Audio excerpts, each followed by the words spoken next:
That evening Mr. Utterson came home to his bachelor house in somber spirits and sat down to dinner without relish.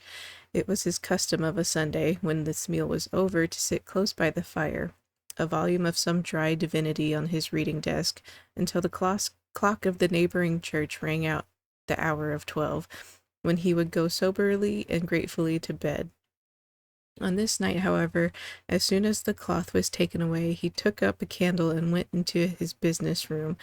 There he opened his safe, took from the most private part of it a document endorsed on the envelope as Dr. Jekyll's will, sat down with a clouded brow to study its contents.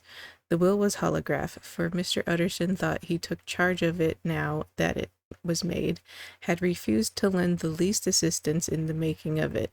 It provided not only that in case of the decease of Henry Jekyll, M.D., D.C.L., LL.D., F.R.S., etc., all his possessions were to pass into the hands of his friend and benefactor Edward Hyde, but that in case of Dr. Jekyll's disappearance or unexplained absence for any period exceeding 3 calendar months, the said Edward Hyde would step into the said Henry Jekyll's shoes without further delay, and free from any burthen or obligation beyond the payment of a few small sums to the members of the doctor's household.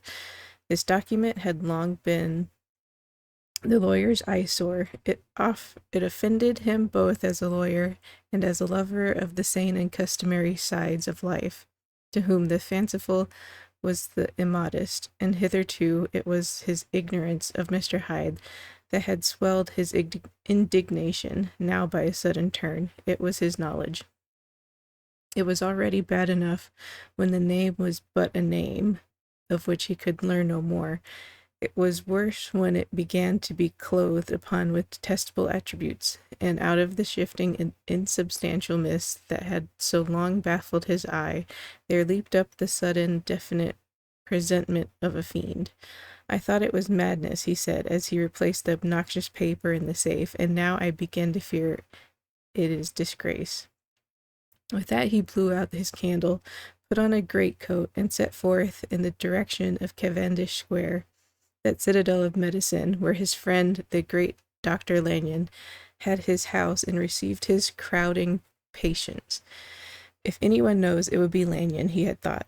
The solemn butler knew and welcomed him. He was subjected to no stage of delay, but ushered direct from the door to the dining room, where Dr. Lanyon sat alone over his wine. This was a hearty, healthy, dapper, red-faced gentleman, with a shock of hair prematurely white, and a boisterous and decided manner. At sight of Mr. Utterson, he sprang up from his chair and welcomed him with both hands.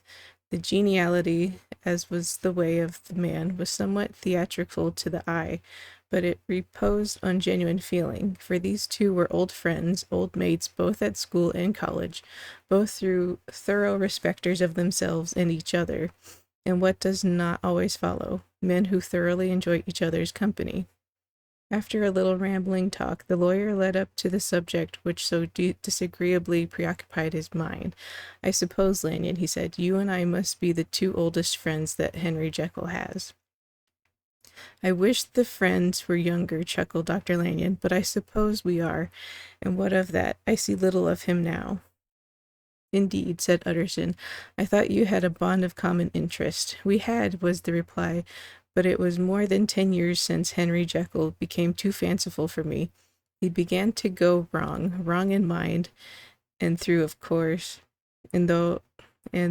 of course I continue to take an interest in him for old sake's sake, as they say, I see and I have seen devilish little of the man. Such unscientific balderdash, added the doctor, flushing suddenly purple, would have estranged Damon and Pythis. This little spirit of temper was somewhat of a relief to Mr. Utterson. They have only differed on some point of science, he thought, and being a man of no scientific passions except in the matter of conveyancing, he even added, it is nothing worse than that. He gave his friend a few seconds to recover his composure, and then approached the question he had come to put. Did you ever come across a protege of his, one Hyde? He asked. Hyde, replied Lanyon. No, never heard of him since my time. That was the amount of information that the lawyer carried back with him to his great dark bed, on which he tossed to and fro until the small hours of the morning began to grow large. It was a night of little ease to his toiling mind, toiling in mere darkness and besieged by questions. 6 o'clock struck on the bells of the church that was so conveniently near to Mr. Utterson's dwelling, and still he was digging at the problem. Hitherto it had touched him on the intellectual side alone, but now his imagination also was engaged, or rather enslaved, and as he lay and tossed in the gross darkness of the night in the curtained room, Mr. Enfield's tale went by before his mind in a scroll of lighted pictures. He would be aware of the great field of lamps of a nocturnal city, then of the figure of a man walking swiftly, then of a child running from the doctor's, and then these met, and that human juggernaut trod the child down and passed on regardless of her screams.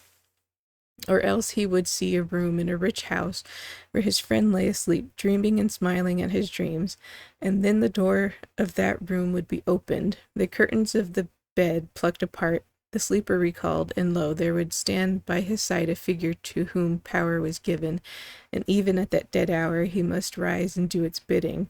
The figure in these two phases hunted the lawyer all night, and if at any time he dozed over, it was but to see it glide more stealthily through the sleeping house, or move the more swiftly, and still the more swiftly, even to dizziness, through wider labyrinths of lamp-lighted city, and at every street corner crush a child and leave her screaming, and still the figure had no face by which he might know it. Even in his dreams it had no face, or one that baffled him and melted before his eyes. And thus it was that there sprang up and grew apace in the lawyer's mind a singularly strong, almost inordinate curiosity to behold the features of the real Mr. Hyde.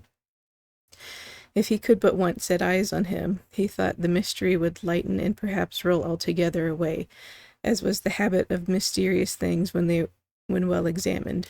He might see a reason for his friend's strange preference or bondage, call it which you please, and even for the startling clause of the will. At least it would be a face worth seeing, the face of a man who was without bowels of mercy, a face which had but to show itself to raise up in the mind of the impressionable Enfield a spirit of enduring hatred. From that time forward, Mr. Utterson began to haunt the door by the streets of the shops, in the morning before office hours, at noon when business was plenty and time scarce, at night under the face of the fog city moon, by all lights and at all hours of solitude or concourse, the lawyer was to be found on the chosen post. If he be Mr. Hyde, he had thought, I shall be Mr. Seek. And at last his patience was rewarded. It was a fine dry night, frost in the air, streets as clean as a ballroom floor, and the lamps unshaken by any wind, drawing a regular pattern of light and shadow. By 10 o'clock, when the shops were closed, the by-street was very solitary, and in spite of the low growl of London from all around, very silent. Small sounds carried far, domestic sounds out of the houses were clearly audible on either side of the roadway, and the rumor of the approach of any passenger preceded him by a long time. Mr. Utterson had been some minutes at his post when he was aware of an odd light footstep drawing near. In the course of his nightly patrols, he had long grown accustomed to the quaint effect with which the footfalls of a singular person, while he was still a great way off, suddenly spring out distinct from the vast hum and clatter of the city. Yet his attention had never before been so sharply and decisively arrested, and it was with a strong superstitious prevision of success that he withdrew into the entry of the court. The steps drew swiftly nearer, and swelled out suddenly louder as they turned to the end of the street. The lawyer, looking forth from the entry, could soon see what manner of man he had to deal with. He was small and very plainly dressed, and the look of him, even at the distance, went somehow strongly against the watcher's inclination. But he made straight for the door, crossing the roadway to save time. As he came, he drew a key from his pocket like one approaching home. Mr. Utterson stepped out of and touched him on the shoulder as he passed. Mr. Hyde, I think. Mr. Hyde shrank back with a hissing intake of breath, but his fear was only momentary, and though he did not look the lawyer in the face, he answered coolly enough, "That is my name. What do you want?" "I see you are going in," returned the lawyer. "I am an old friend of Dr. Jekyll's, Mr. Utterson of Gaunt Street. You must have heard my name. In meeting you so conveniently, I thought you might admit me." "You will not find Dr. Jekyll. He is from home," replied Mr. Hyde, blowing in the key, and then suddenly, but still without looking up, "How did you know me?" he asked. "On your side," said Mr. Utterson. Will you do me a favor?" "With pleasure," replied the other. "What shall it be?" "Will you let me see your face?" asked the lawyer. Mr. Hyde appeared to hesitate, and then, as if upon some sudden reflection, fronted about with an air of defiance, and the pair stared at each other pretty fixed for a few seconds. "Now I shall know you again," said Mr. Utterson. "It may be useful." "Yes," returned Mr. Hyde, "it is as well we have met. And apropos, you should have my address."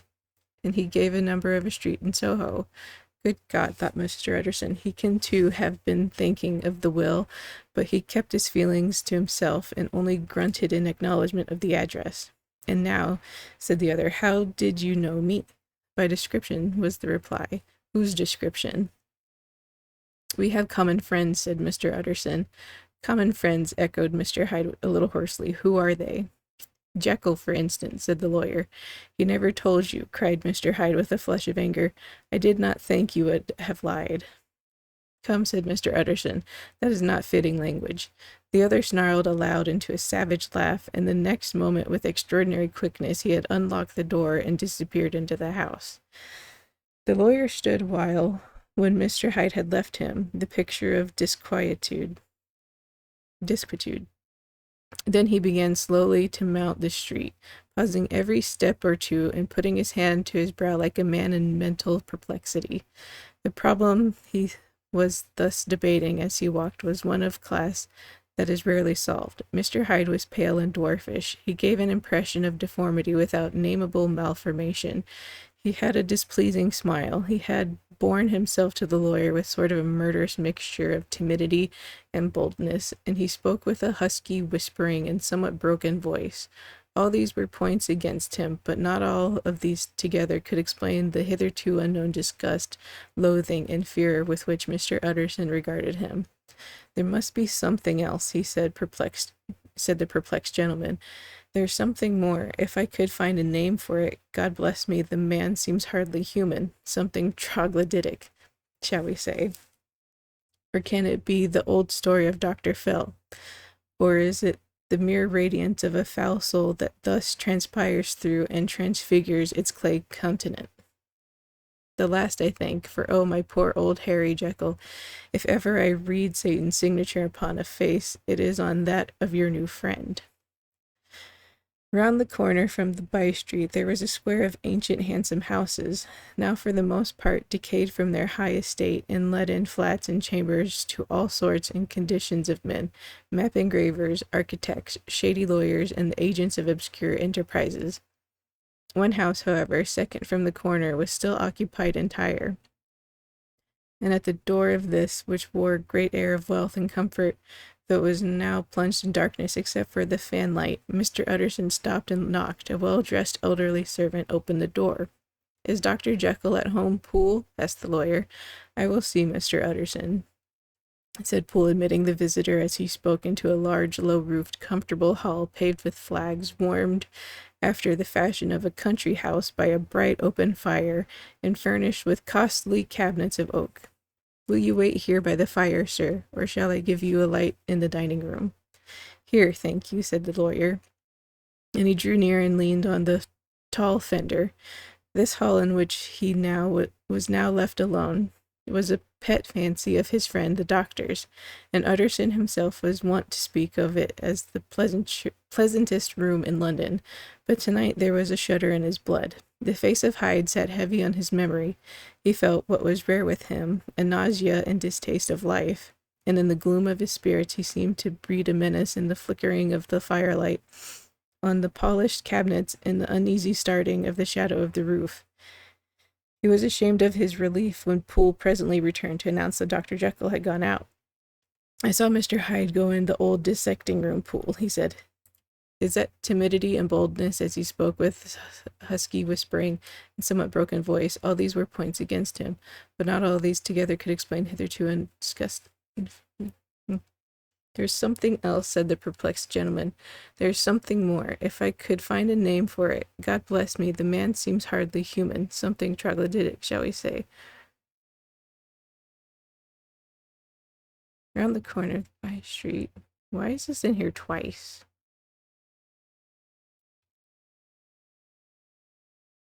It's very strange.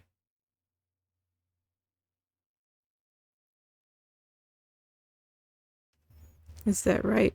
Okay. I saw Mr. Hyde go in by the old dissecting room pool. Is that right? When Dr. Jekyll is from home. Quite right, Mr. Utterson, sir, replied the servant. Mr. Hyde has a key. Your master seems to repose a great deal of trust in that young man, Poole resumed the other musingly. Yes, sir, he does indeed, said Poole. We have all orders to obey him. I do not think I ever met Mr. Hyde, asked Utterson. Oh dear, no, sir. He never dines here, replied the butler. Indeed, we see very little of him on this side of the house. He mostly comes and goes by the laboratory.